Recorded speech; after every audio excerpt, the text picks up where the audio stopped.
Racing Jazz is started with ace up, break quickly to start, running by the rail Song Portata, and on the outside is multi-award in the proportion pendant. It's My Birthday comes next, running by the rail Thundering Hill, right as rain rushing up on the outside Titanium, then comes Silver Glow. In the middle portion is Navy Cat, Song Portata second last, while Comet Storm is the early trailer. Racing down the backstretch, we have ace up, a solo flight leads by about 5 lengths, and in second is multi-hour dependent. Thundering Hill is running by the rail, right as rain comes next. It's My Birthday, Silver Glow comes next, then followed by Titanium. Next in line is Navy Cat, Song Portata, while Comet Storm still racing in last. And on the fourth turn, we have ace up by about half length. Moving up is multi-awardee to take the lead. Then comes right as rain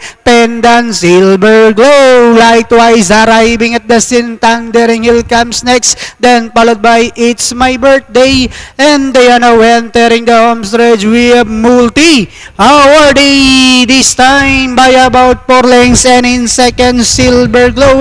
We're about 100 meters of the race. We have multi-awardee this time by about 6 lengths, and finally multi-awardee Silver Glow.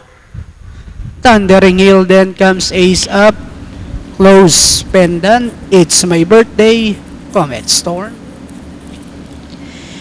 For race number 1 only, the second favorite, entry number 11, multi-awardee, ridden by GB Guse. That's our unofficial winner. Masa segundo, 5, Silver Glow, 1, Thundering Hill, 7, ace up, at 4 pendant, 11, 5, 1, 7, 4, unofficial placing for our Pentafecta. Panoorin natin.